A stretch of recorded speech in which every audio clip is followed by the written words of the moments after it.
nerds.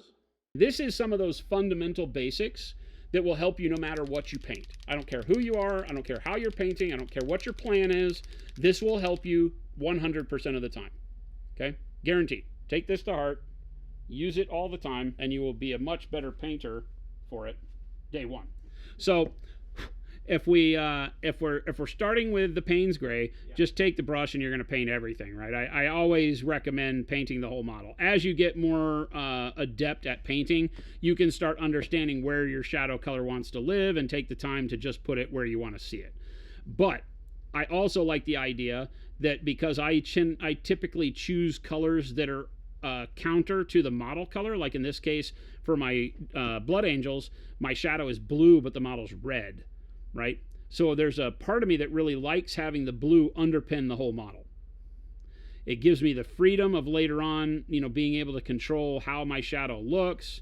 If I want to leave a little bit of the blue in other areas, I can, whatever. Okay? So paint everything with your base color.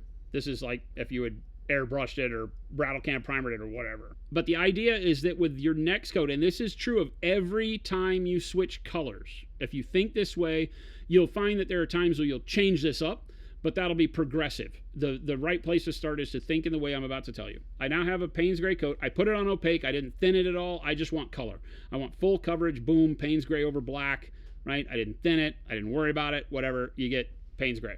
Now for my first coat of the next color, I get a brush load full of water. I maybe wipe it once on the paper towel, but it's really wet, so that I can pull the dark plum out and have a very thin layer of dark plum. Thin opacity. Not necessarily thin viscosity. That's going to depend on the paint. But it's going to be very thin. I can see through it easily. Okay? So that's the first layer I'm going to do. And in most cases, I'm going to wipe a little bit off on my thumb, but in most cases, I'm going to paint it on damn near the whole model. Okay? Remember that my brush stroke always goes from the shadows or from the previous color to where I want this color.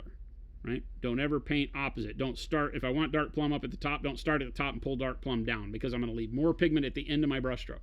So see, I've covered all of this, but I've covered it with a very, very thin coat. Go back and get some more paint, a little bit more water, thin, right? And again, pull my brush out of the shadows, the low spots, up to the high spot like this. Boom, right? Thin coat. Right? So this has now set me up to where the Payne's Gray has a really good effect in the darkness, right? But it has a little tinge of the next color on it. Okay? So now it's all the same, right? It's all blue and plum. Okay? Then I go back and I get clean, rinse my brush off. Now my brush is filled with water, but then I wipe 1, 2, 3 times on my paper towel and I draw out another leg of color, and it's not as thin. See? More opacity. Not like this, right? Then with this one, now that I have a base of royal plum or dark plum on top of all of the blue, now with this one I come and I start feathering it in. Light brush stroke, same thing, but I pull it in probably about 75% of the distance of the model, right? And then I start painting this up top, right? So leave about 25% of the area down below covered with the blue or Payne's Gray and the dark plum that was really thin, and then work this not so thin dark plum again back up to the top. Okay?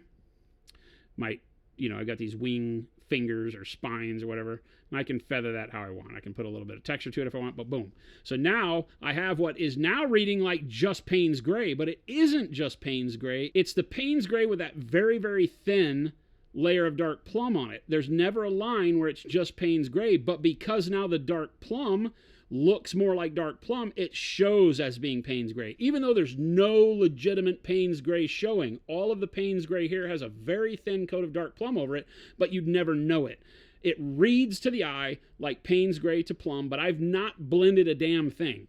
Not once. I didn't blend anything.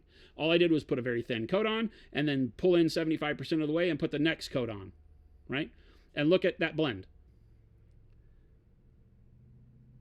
You want it to be more plum, rinse the brush, wipe it off on the paper towel, go back here to where it's more opaque, right? And now I'll pull in just a little bit more. If this was 75%, let's pull into where we're only painting 50% of the area with this full opacity royal plum. Again, every brush stroke going from the darkness up to where I want the color. Boom. Only painting about half the area. like so.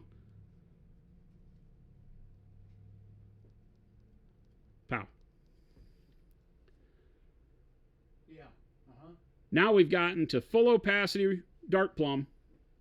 We started with the Payne's Gray, and now I've got a really good blend that I didn't blend at all. Now, if I want to move to my next color, I do the same thing. So very quickly, let's just say I'm going to do my Blood Angel workup, so I'm just going to go to Pyro Red, right? So bold Pyro Red. Same way we did with the airbrush, we can do with the brush. Whatever the next color is. You're painting orcs, your next color might be a bright green. Who cares, right? This doesn't matter what the color is. This is just a technique that you will always adopt and use model after model. Doesn't matter, okay? Pyro Red, lots of water on my brush, no mixing of color, and I'm just going to pull a very thin Pyro Red down here. This is lots of water, very little paint. Opacity, next to nothing, okay? This is the power of Pro Acryl, is that we still have a lot of color here, okay?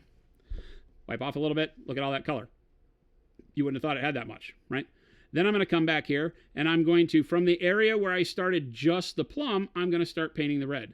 Same way I did the plum over the dark blue, except now I'm not putting this over the dark blue, I'm just putting this over the dark plum.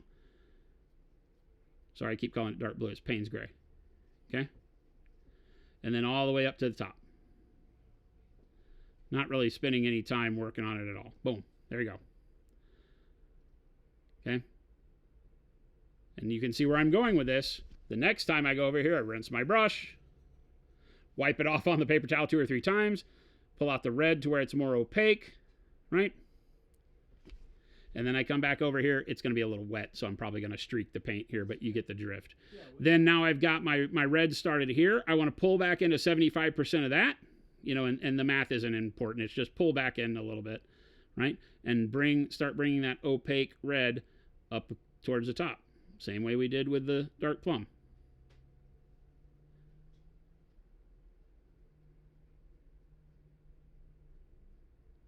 This is how I paint everything. Legit. Everything. Just a little bit of water on the brush, just enough to keep the paint flowing, right? And then pull just a little up inside of where you were before and make that red. Okay?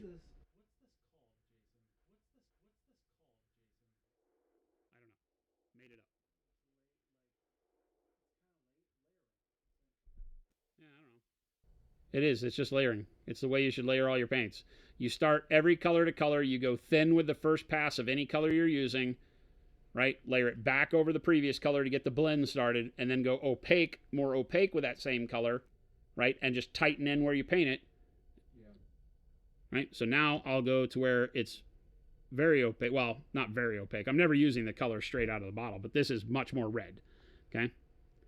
And then I started that glaze here, pull inside 50% of that, and start with the red, right? And this red has a lot more punch to it, right? So I'll just pull into a smaller space with this red than I did the previous layer. Each layer, subsequent layer, fits into a smaller area as you paint yourself into the corner being up here where our highlight is.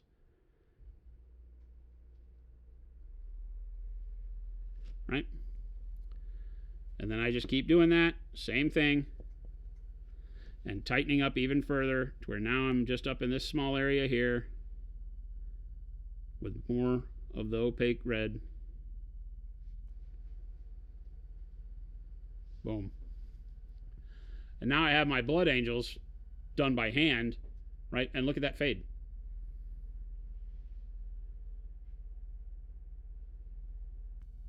And you can do this with any color combo you want.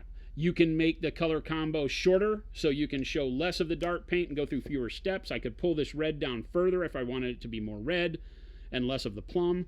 But I'm showing you how to do it to get a gradient from one color to another over a distance. You can just do that very simple. We did that in no time at all. Right? Yeah. And you get all the colors you want. And this is not blended. There's no blending done there, but look at that.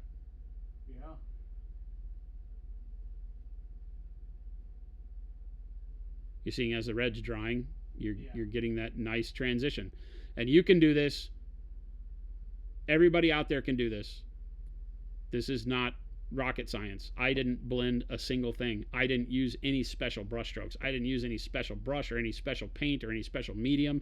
Acryl, water, done. I did use a special paint. I used Acryl. Right? This is what will legitimately make you a better painter overnight when you can get used to thinking of it this way. Just think of it like this. Your base coat goes on opaque. Don't have to do the thin part with your base coat. Base coat opaque. Every other color you put on the model should start very thin, coat on the previous color, right? Coat the whole previous color. Then less thin and paint 50% of the previous color. Then less thin and paint 25% of the previous color until you like it, right? Then you go in with your next color, and that color should be thin when you start, cover all of the previous color, which in this case was, the red over just the dark plum part, not over the Payne's gray part. When I say previous color, just the last color. So I just want to paint the red over the dark plum areas, right? And then repeat as necessary. And then you get into smaller and smaller areas where you can't do much until you're at an edge highlight, and you don't necessarily have to do the edge highlight thin. I typically do, because I like the edge highlight to kind of blend. So if I do the edge highlight thin, I get kind of a mid-tone edge highlight, and then I brighten it up towards the light source. Same color, I treat it the same way. So again, you can use this process for every single color you paint, build that repetition, get good at it, and then change it where you notice that you can get other things done by just using opaque paint real quick. We'll give you more texture. If you're painting like fur, you don't want to do fur where you do necessarily a thin layer first. You might want to just paint the hair, and it needs to be opaque to get it across. But you'll start to build that texture knowledge up over the top of this. This is the fundamental way to layer and paint everything that you do, period. You'll get tremendous blends right out of the gate. Look at that. That looks like we used an airbrush. Nobody would complain about that. Bingo, you're done. Bob's your uncle. You can paint anything in the world. Ta-da! Good enough to take home to mom. Meet mom and dad. It's called painting like Jason.